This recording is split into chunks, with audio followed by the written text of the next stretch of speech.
Guten Morgen Schweiz! In diesem Video geht es um Kampfjet-Abstimmung.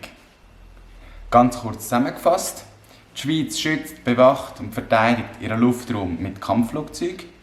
Die sind 2030 zu alt und darum hat Bundesrat und Parlament entschieden, sie wollen neu anschaffen.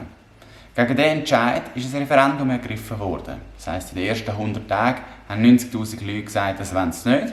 Und darum stimmt jetzt die ganze Schweiz darüber ab. Als erstes, was machen die Kampfflugzeuge überhaupt und wie heissen sie? Die F-5 Tiger sind schon so alt, dass man sie nur noch für Ausbildungszwecke braucht. Und die F-18 sind seit 1997 im Einsatz und 2030 kann man sie nicht mehr brauchen. Grundsätzlich gehören Kampfflugzeuge zu der Armee. Hat die Armee die nicht, fehlt ihr ein wichtiger Bestandteil, sie ist keine Einheit und kann nicht richtig funktionieren. Zu dieser Einheit gehört alles dazu: Panzer, Soldaten, Sanitäter, Flüger halt und so weiter. Bei einem feindlichen Angriff könnten wir uns nicht schützen.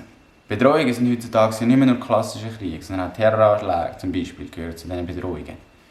Zudem braucht es sie auch, falls es zu einem Konflikt bei uns in der Nähe, an der Grenze kommt, zum Kontrollieren, dass nicht unabsichtlich etwas in unseren Luftraum kommt. So, und was machen sie, wenn wir gerade nicht im Krieg sind? Selbstredend sind wir unabhängiger, wenn wir eine eigene Luftwaffe haben, wieder wenn wir keine haben und eine bräuchten. Weiter den Kampfjets die Schweizer Regeln im Luftraum durchsetzen. Zum Beispiel machen sie Grenzkontrollen. Jedes Flugzeug, das nicht autorisiert ist, durch die Schweiz zu fliegen, wird von den Kampfjets abgefangen. Dann braucht sie Flüger zum Schutz von diesen grossen Veranstaltungen wie UNO-Konferenzen und das World Economic Forum.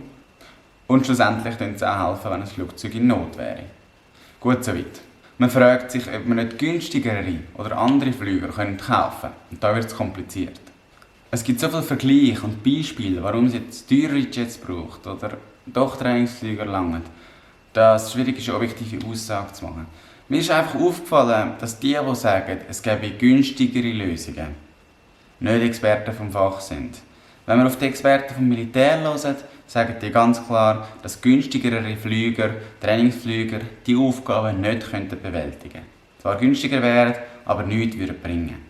Okay, aber wenn man sich jetzt fragt, ob sie die zugeteilten Aufgaben überhaupt machen können, dann ist das eine andere Frage. Und da muss jeder für sich sagen, ob er findet, die müssen die Aufgaben machen oder nicht.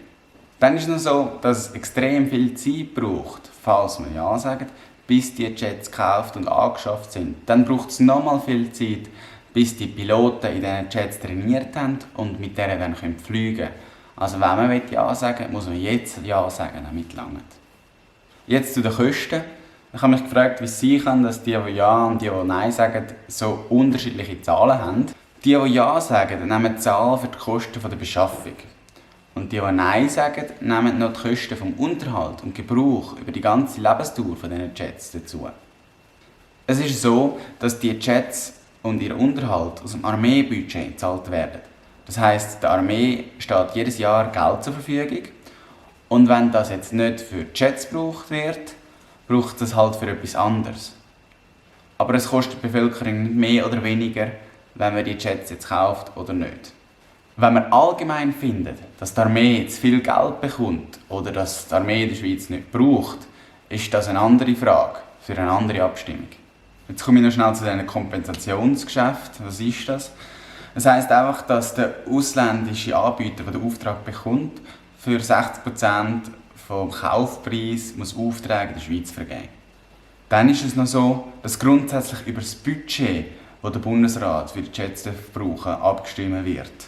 Was für Jets und wie viel, das darf der Bundesrat dann selber entscheiden und das muss nur noch vom Parlament genehmigt werden. Zusammenfassend die wichtigsten Punkte. Es ist nicht die Frage, ob das Militär Geld einsetzt, sondern ob es für Kampfjets einsetzt oder nicht. Damit die Armee als Einheit funktionieren kann und die Sicherheit gewährleisten kann, braucht sie finanzielle Mittel für Kampfjets von diesem Kaliber. Jetzt ist die Frage, will man das oder nicht? Braucht es das oder nicht? Entscheid du frei. Danke, dass du abstimmen kannst und einen schönen Tag im besten Land der Welt.